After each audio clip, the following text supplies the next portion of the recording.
আমাদের খাবার কি সত্যিই নিরাপদ? ভাবুন তো, আপনি সকালে পরোটা আর সবজি খেলেন, দুপুরে ভাত, মাছ আর সালাদ, বিকেলে ফুচকা বা চটপটি, রাতে ফল খেয়ে দিন শেষ করলেন। সবকিছুই দেখতে সুন্দর, কিন্তু প্রশ্ন হলো, আপনার প্লেটে থাকা খাবার কি সত্যিই নিরাপদ? বাংলাদেশে প্রতিদিন লাখ লাখ মানুষ খাবার খাচ্ছে, কিন্তু সেই খাবারে যদি থাকে অতিরিক্ত কীটনাশক, ভেজাল, ক্ষতিকর রং বা অস্বাস্থ্যকর পরিবেশে তৈরি উপাদান, তাহলে কি হতে পারে? আজকের ভিডিওতে আমরা জানব বাংলাদেশের খাবারের নিরাপত্তার বাস্তব চিত্র, সবচেয়ে বেশি ঝুঁকিপূর্ণ খাবার, ভেজাল খাবার কিভাবে চিনবেন এবং নিজেকে ও পরিবারকে কিভাবে নিরাপদ রাখবেন। ভিডিওটি শেষ পর্যন্ত দেখুন।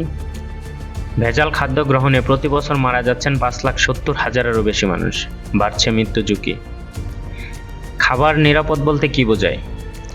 খাবার নিরাপদ তখনই বলা যায় যখন সেটি জীবাণুমুক্ত থাকে, রাসায়নিক মুক্ত থাকে, ভেজাল মুক্ত হয়, পরিষ্কার পরিবেশে প্রস্তুত এবং সংরক্ষণ করা হয়। একটি খাবার দেখতে সুন্দর হলে নিরাপদ হবে এমন নয়। অনেক সময় সবচেয়ে চকচকে ফল বা সবচেয়ে লাল মরিচেই থাকতে পারে অতিরিক্ত রাসায়নিক। প্রতিদিন আমরা যা খেয়ে থাকি আমরা বিশ্বাস করি এগুলো আমাদের শরীরকে সুস্থ রাখবে, কিন্তু যদি বলি খাবারগুলো কিছু হয়তো এমন একটি দীর্ঘ যাত্রা পেরিয়ে আপনার প্লেটে এসেছে যেখানে কোনো এক পর্যায়ে এর গুণগত মান নষ্ট হয়েছে, ভুলভাবে সংরক্ষণ করা হয়েছে, অতিরিক্ত রাসায়নিক ব্যবহার করা হয়েছে অথবা ইচ্ছাকৃতভাবে ভেজাল মেশানো হয়েছে, তাহলে আপনি কি এখনো একই নিশ্চিন্তে সেই খাবারগুলো খেতে পারবেন?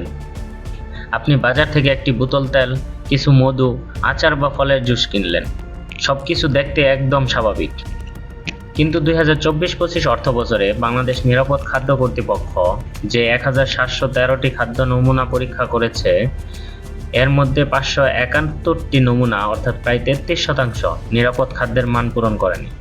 এসব নমুনায় ভেজাল, দূষণ বা পুষ্টিমান সংক্রান্ত সমস্যা পাওয়া যায়। এর মধ্যে ছিল বিভিন্ন ধরনের তেল, মধু, আচার, চিপস, ফলের রস এবং দৈনন্দিন ব্যবহারের নানা খাদ্যপণ্য। বাংলাদেশের সাধারণ সমস্যা। বাংলাদেশে খাদ্য নিরাপত্তা নিয়ে কয়েকটি সমস্যা নিয়মিত আলোচনায় আসে, যেমন অতিরিক্ত কীটনাশক। অনেক কৃষক ফসল দ্রুত রক্ষার জন্য কীটনাশক ব্যবহার করেন, কিন্তু সঠিক নিয়ম না মানলে সেই রাসায়নিক খাবারের মধ্যেই থেকে যেতে পারে। ফল পাকানোর রাসায়নিক। কখনো কখনো বাজারে এমন ফল পাওয়া যায় যা অস্বাভাবিক দ্রুত পেকে যায়। অবশ্য সব ফলেই রাসায়নিক দিয়ে পাকানো হয় না, তবে ক্ষতিকর উপায়ে পাকানোর অভিযোগ উঠে এসেছে অনেক প্রিন্ট মিডিয়া এবং পত্রিকায়। 3. মাছ ও মাংস সংরক্ষণ। সঠিক তাপমাত্রায় সংরক্ষণ না করলে ব্যাকটেরিয়া দ্রুত ছড়িয়ে পড়তে পারে, এতে ফুড পয়জনিংয়ের ঝুঁকি বেড়ে যায়। 4. রাস্তার খাবার। বাংলাদেশে স্ট্রিট ফুড খুবই জনপ্রিয়। ফুচকা, চটপটি, ঝালমুড়ি, গ্রিল, কাবাব সবই আমাদের পছন্দ, কিন্তু যদি খাবার তৈরির পানি, তেল বা বাসন পরিষ্কার না হয় তাহলে অসুস্থ হওয়ার সম্ভাবনা বাড়ে। 5. অতিরিক্ত খাদ্য রং। কিছু মিষ্টি, জুস, আচার বা ভাজাপোড়ায় অতিরিক্ত রং ব্যবহার করা হয়ে থাকে।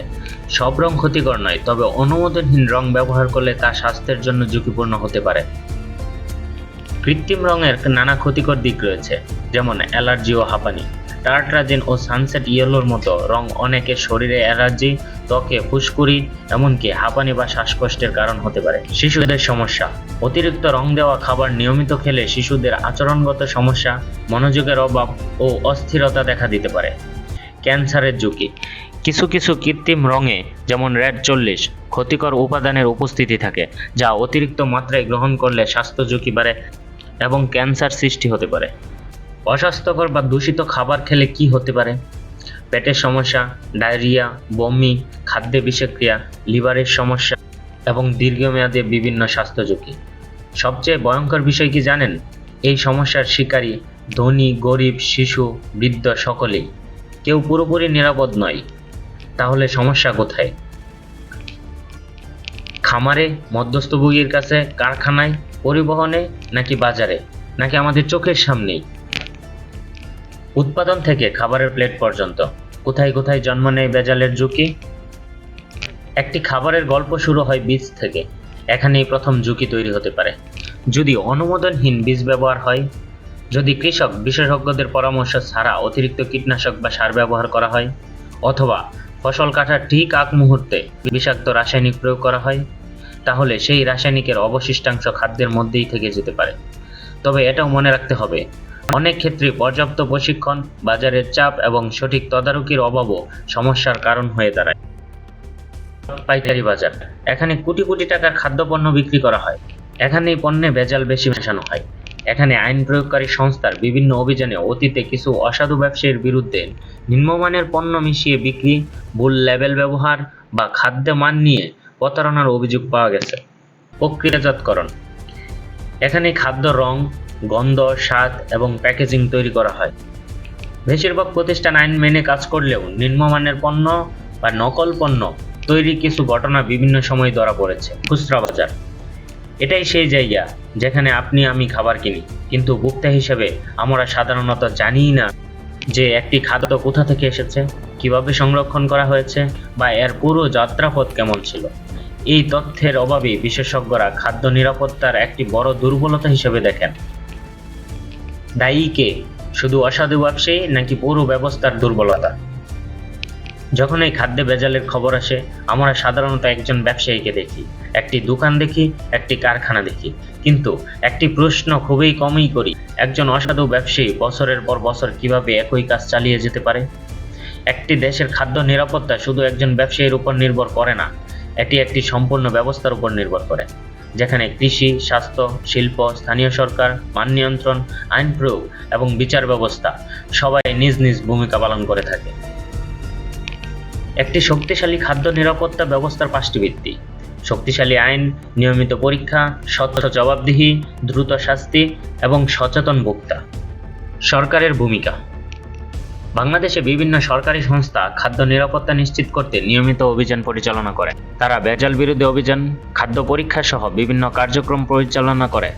বাংলাদেশ নিরাপদ খাদ্য কর্তৃপক্ষ, এই সংস্থার মূল দায়িত্ব হল খাদ্য নিরাপত্তা নীতি সমন্বয়, ঝুঁকি মূল্যায়ন, মানদণ্ড বাস্তবায়নে সহায়তা এবং বিভিন্ন সংস্থার মধ্যে সমন্বয় করা। BSTI, Bangladesh standard and testing institution, খাদ্যের মান নির্ধারণ, লাইসেন্স প্রদান এবং নির্দিষ্ট পণ্যের মান পরীক্ষার দায়িত্ব পালন করে। জাতীয় ভোক্তা অধিকার সংরক্ষণ অধিদপ্তর, অভিযোগ গ্রহণ, অভিযান পরিচালনা, জরিমানা এবং ভোক্তা অধিকার রক্ষায় কাজ করে। তাহলে প্রশ্ন হলো, এত প্রতিষ্ঠান থাকার পরও সমস্যা কেন পুরোপুরি শেষ হচ্ছে না? এর উত্তর হলো অসচেতনতা, অতি মুনাফার লোভ, রাজনৈতিক ব্যক্তিদের প্রভাব, দুর্নীতিগ্রস্ত প্রশাসন এবং সদিচ্ছার অভাব। শেষ কথা, একটি কথা মনে রাখুন, বিশুদ্ধ খাবার কোনো বিলাসিতা নয়, এটি প্রতিটি মানুষের মৌলিক অধিকার। আজকের বাজার থেকে আপনি যে খাবারটি কিনছেন, সেটি শুধু একটি পণ্য নয়, সেটি আপনার সন্তানের আগামী দিনের স্বাস্থ্য, আপনার পরিবারের ভবিষ্যৎ। নিজে সচেতন হন, পরিবারকে সচেতন করুন, কারণ নিরাপদ খাবার মানেই সুস্থ জীবন। যদি ভিডিওটি ভালো লাগে তাহলে একটি লাইক দিন, আপনার মতামত কমেন্ট করুন এবং এমন তথ্যভিত্তিক ভিডিও পেতে চ্যানেলটি সাবস্ক্রাইব করতে ভুলবেন না। ধন্যবাদ, আবার দেখা হবে পরবর্তী ভিডিওতে।